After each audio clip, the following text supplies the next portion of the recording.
I'm Nicole, 68, sitting here in my new condo, looking out at the harbor. It's hard to believe how far I've come. It all started with a simple credit card statement that shattered my world. I remember the day I opened that statement like it was yesterday. My hands were shaking as I stared at the numbers. $75,000 in unauthorized charges.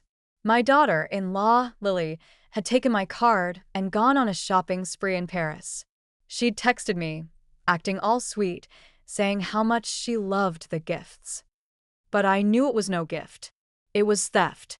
Lily had always been a tricky one. My son, Ethan, married her 3 years ago, and I'd done everything in my power to win her over. I'd complimented her stylish outfits, raved about her cooking, and even agreed with her when she said my old family home was outdated.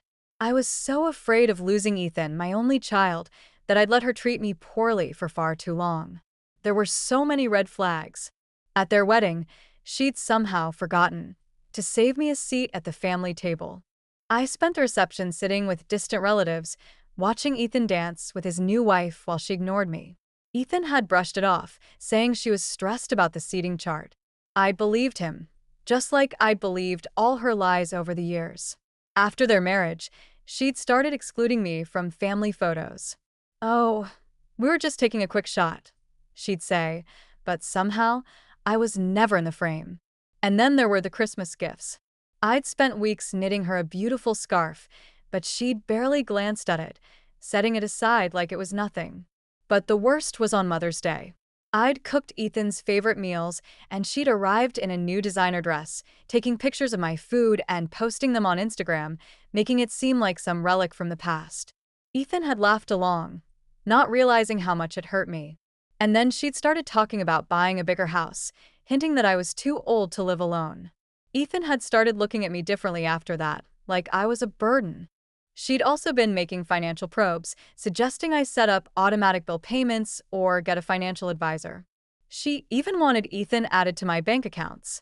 I'd resisted at first, but her constant pressure, disguised as concern, had worn me down.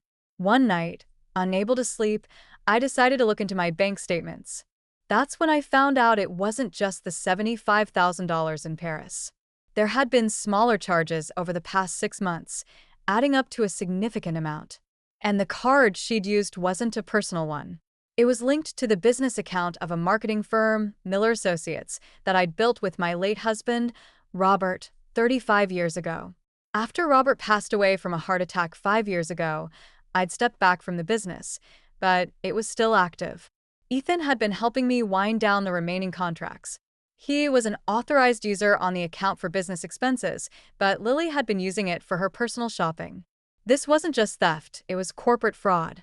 The next day, I put on my old business suit, the one Robert had bought me for our company's 15th anniversary. I went to the office building where the firm had its headquarters.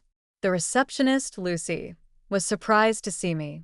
I asked to speak with our accountant, Mark. He'd been with the company for 12 years. Mark and I sat down to review the statements.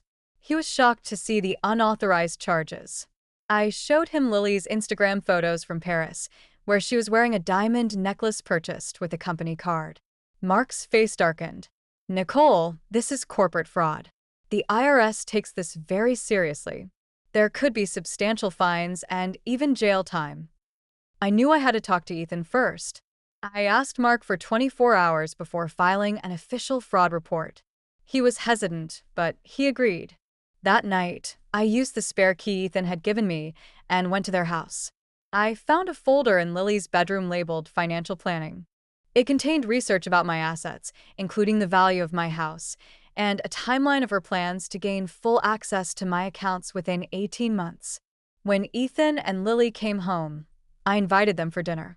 As we sat at the table, Lily was all smiles, talking about their amazing trip to Paris. I calmly brought up the credit card charges. She tried to lie, saying I'd given her permission. But when I showed them the company statements, Ethan's face went pale. He turned to Lily, demanding an explanation. She started to panic, trying to shift the blame onto me, saying I was getting forgetful. But then I showed them the photos of the planning documents. Ethan's expression changed completely. He realized that Lily had been lying to him, too. I laid out the consequences. She had to return all the items purchased with the company funds, sign a promissory note for the full amount stolen plus interest, and admit to the unauthorized use of company funds. And most importantly, she had to agree to have no contact with me. Lily was furious, shouting that I was ruining their marriage. But Ethan finally saw her for who she was. He stood by me, saying she'd been wrong, not just about the stealing, but about all the lies and manipulation. She had 48 hours to decide. In the end, she signed the agreements, probably because she knew the alternative was far worse. The divorce papers were filed a few weeks later. Ethan moved back home, and we started to heal. 6 months later, I'm in a better place. Ethan got a great job offer at a new firm, and he's rebuilding his life.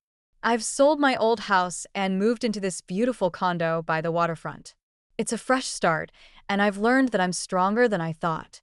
I don't need to accept mistreatment from anyone, and I can build a life that's truly mine. Now, looking back, I'm grateful for this experience. It taught me to trust my instincts and stand up for myself. And I know that whatever comes my way, I'll be okay.